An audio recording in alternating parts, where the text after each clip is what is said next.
Hi, this is Keisha, and this is a place to be if you want tips and tricks on how to live your best topsy-turvy life. By the way, all of our lives are topsy-turvy. Even though social media looks like everyone else has their stuff together, we don't. Nope, we all are topsy-turvy. We're all struggling to balance all the things on our plates and showing up and being our best selves and being confident and all those things.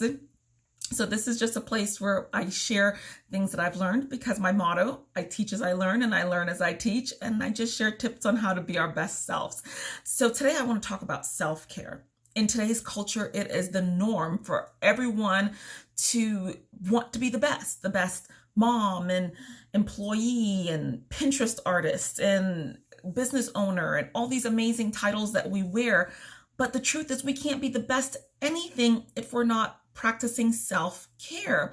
So today I just want to talk about 5 ways that we can practice self-care right where you are, right now in the middle of your topsy-turvy life. You don't need to go away to a spa all day or go on a vacation in order to practice self-care. Those things, if they are cost prohibitive or if they do not fit into all of your resources, including your time, your emotional bandwidth, any of those things, then what they do is they actually cause more stress, and they actually aren't stress relievers.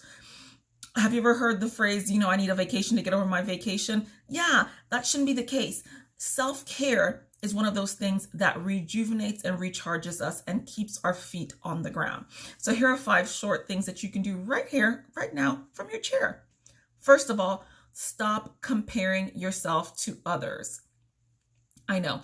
For me, that is limiting my screen time on social media. There are several accounts that I've had to unfollow simply because I found that they weren't serving me well. I found that I wasn't in a place where I could celebrate the owners of these accounts with their traveling and their parenting style and the amazing meals that they cooked every night for their kids and all these things that they were doing in their fitness and all these things that caused me so much stress because I kept on comparing myself to the owners of these accounts.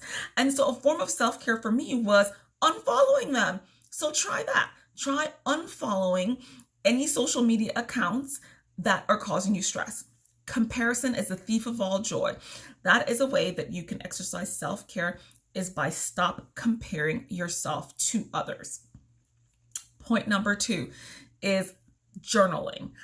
Journaling is one of those things that can be so therapeutic and can be a form of self-care. It's an opportunity for you to just brain dump. For me, journaling looks different every day. Sometimes it's a letter to my future self. Sometimes it's a things to do list. Sometimes it's a letter to my deceased father. Sometimes it's a prayer, a worship note. It can be all kinds of variations. It's just a way for you to anchor your thoughts and do a brain dump and put all your thoughts down electronically or on paper, whatever serves you best.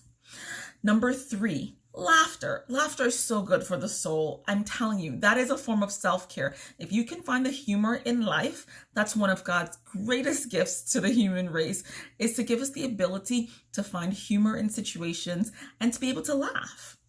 Number 4, deep breathing. I know that sounds so woo-woo and so yoga-ish, but really of a truth, guys, it helps. If you can carve out 5 minutes out of your day just to do deep breathing exercises. In for 5, hold for 5, out for 5, and you do that as often as you can while redirecting your thoughts and resetting your breathing and your heart rhythm. Trust me, that is such a major form of self-care, because what you're doing is you're claiming that time, that undistracted time for you alone in order to reset your breathing patterns, and it is a form of self-care. Now, another form of self-care is to say no. I know so many times we allow ourselves to take on new projects and new things that are not congruent with what we want to do. We just don't want to do them. They're not congruent with our long-term goals. We do them out of people pleasing. We do them because we've been strong-armed. We do them because it just seemed like the right thing to do at the time. Trust me, a form of self-care is you being able to say no to things that do not serve you well, to commitments or obligations or anything like that, or even just to hang out with someone that you don't want to be around. You can say no, and that's a form of you honoring yourself and exercising self-care. Listen, guys, these tips are a way for us to reduce our level of stress as well as increasing our level of productivity so that you, in fact, can go back to flourishing and being the best everything else that you are, because you've now taken care of yourself. There are a number of other things that we can do for self-care. Leave some comments below of things that you do for self-care. I would love to continue the conversation and hear more from you. If you like this video, please give it a thumbs up, like, comment, subscribe, share. Let's keep the conversation going. Until next time, this is Keisha with Tea with KC.